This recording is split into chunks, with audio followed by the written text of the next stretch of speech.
Barakatah Yahweh, Barakatah Yahweh Bahasham, Rakahak Barakatum. First and foremost, I want to give all praises, glory, and infinite honors to Yahweh, Bahasham, Yahweh. Double honors to the apostles and elders of Great Millstone who rule and teach well. In peace and salutations to you sincere Akim out there, pushing this word in truth and sincerity to the four corners of the globe. May you brothers endure unto the end. This is the brother Ra'aya with another video, and in this video I'll be profiling an article from Politico.com titled Canada's Big Worry, a U.S. Civil War. And hey, this is very significant with the information we're about to go into. You know, organizations within Canada, one of America's allies, are starting to come up with contingency plans and how to react to possible civil unrest, civil war in the United States of America. And hey, we know according to biblical prophecy that there will be, you know, civil war in the U.S. Hey, Apostle Tahar is deemed 2024 to be the hopeful year of Jacob's trouble, and things just continue to intensify as we go through this year.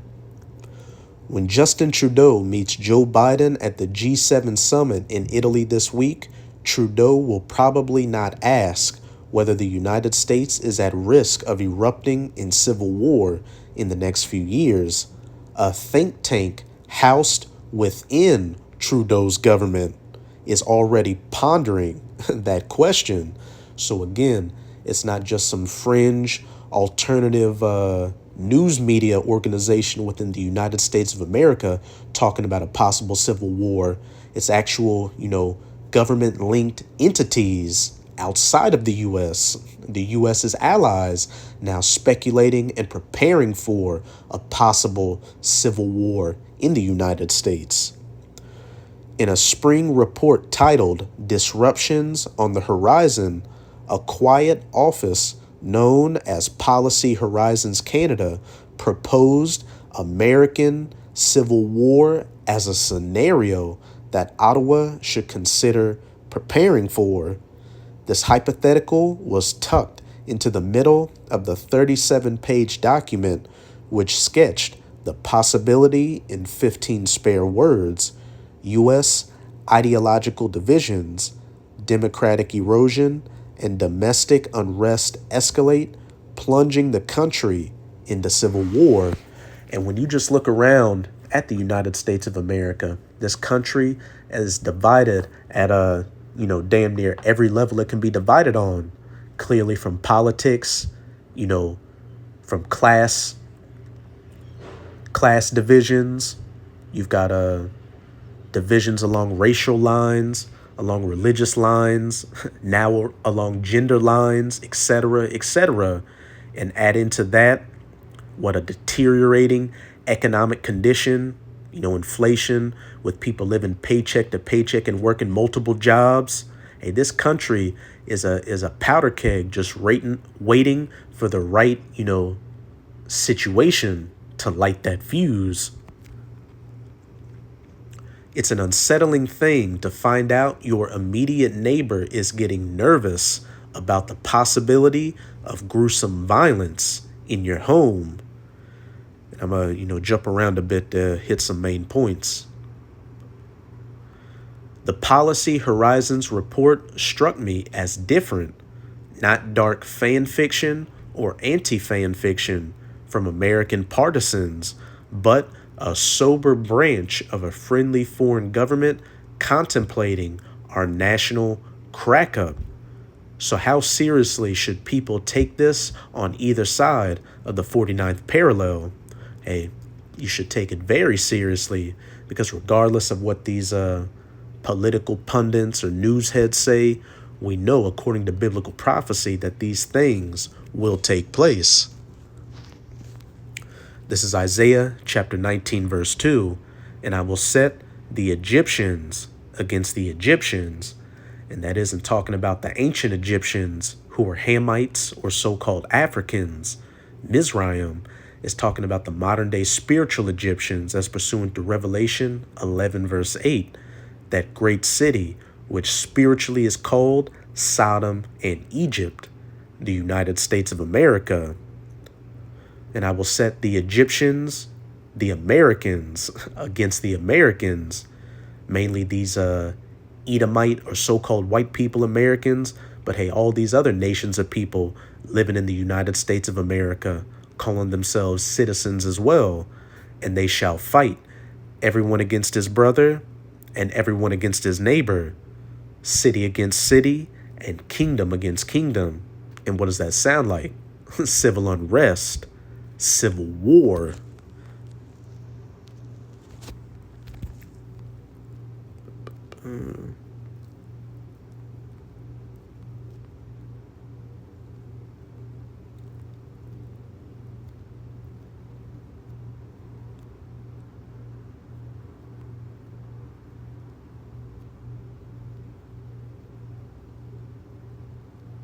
All right, I'm going to jump right here. Without a more developed sense of policy horizons thinking, I asked myself, what would an American Civil War look like? Not, I suspect, a huge section of the country breaking away in mass and announcing its departure by shelling a military base. The Confederate approach seems obsolete against today's vast, professionalized, high-tech federal military. And I can't tell you exactly what it's going to look like, but that it's going to happen. And civil war in the United States of America can take many different facets. You could have what? Neighborhoods fighting against neighborhoods, cities fighting against cities, one state fighting against another state, or several states linking together to fight against the federal government, which is a scenario you saw in that movie that just came out, Civil War. But regardless how it plays out, it will play out. Most contemporary civil wars in Yemen or Sudan, for instance, are not helpful reference points for the United States. They involve weak governments in poor countries, often with destabilizing interference from neighboring regimes. So, is the policy horizon scenario just idle provocation? Not according to biblical prophecy. Maybe not entirely. There is one credible scenario for American Civil War, drawn not from the distant past or from far away, but from a recent nearby example, Canada's own. And I found these next few paragraphs very interesting, because when we go further into these scriptures, the scenarios they're about to talk about, that actually happened in Canada's past, link up with biblical prophecy and give you an idea of some of the similar situations that are going to happen during this second American Civil War. The Quebec separatism battle of the 1960s was not a full-blown civil war, but it was a sustained, violent attack on the state carried out by sectional militants who believed the federal system had changed in unacceptable ways. What does that sound like? Sedition. And just recently with Donald Trump's guilty verdict, you had a lot of his supporters say that they believed that the verdict was in the whole trial was a sham, and that this could possibly lead to civil unrest in the country. And you've got a lot of these patriot and militia groups out here, some more vocal than others, but regardless, preparing for the time when they know that things are going to collapse and when they're going to have to come against the government. And hey, don't be surprised if you see more domestic theist attacks in this country from some of these factions. Again, when people have their backs against a corner, hey, they're going to, lash out like animals to save themselves, their loved ones, and whatever system they believe in. Like Gerald Celente always says, when people have nothing left to lose, they lose it. More and more Americans are seeing that this government doesn't have their best interests at heart, and that they're constantly doing things to, undermine their civil liberties while, fattening up the elite. So there's going to come that breaking point. Nearly a decade of bombings, robberies, and kidnappings culminated in the October crisis of 1970, when Quebec separatists abducted and murdered Pierre Laporte, the province's deputy premier, somebody in Canada's government getting put to death. And I did a video a couple of years ago showing a poll where, with each successive year that they took that poll, let's say from 2015 to 2021, that threats and people being open to political violence against those in the U.S. government has steadily increased. This was a period of brutal, traumatic civil strife, and in a post-January 6th world, it is not wild speculation to envision a similar sequence of events in the United States of America. And that situation, it has a lot of fishy aspects to how it played out. But I will say this, with things like that, or any other protests or movements that happen, while you do have the powers that be influencing, having a part in influencing it or outright starting it, just know that there are people that are a part of these events or that are these groups that sincerely believe in what they're protesting. We are a heavily armed country with a contested federal system and proud, powerful provincial identities. Some of our states, like Texas and California, are quasi-national entities already. And what was the premise of that movie Civil War? That Texas and California got together to form the Western forces to go against the Loyalists, which was, the remainder of the federal government. And then you had the states from Louisiana to Florida called the Florida Alliance, another faction, going against the Loyalists. And I remember, the one older Jake in the movie said that once they overthrew the government, they just turned on each other. But back in Isaiah chapter 19, verse 2, and they shall fight, everyone against his brother and everyone against his neighbor, city against city and kingdom against kingdom. Cities going against each other. Hey, don't even be surprised if you see states going against each other.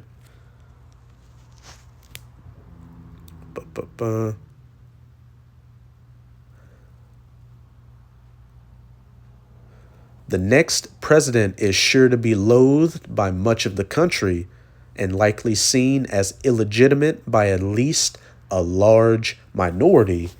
You got a lot of people saying, and with the way things are looking, this is going to be, one of the most, if not the most contested, volatile presidential elections in America's history.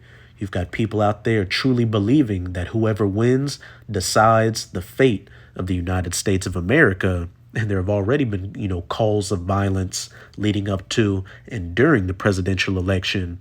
And whoever wins or is selected, because we know, voting is a sham and the elites pick which puppet they're going to pull the strings on.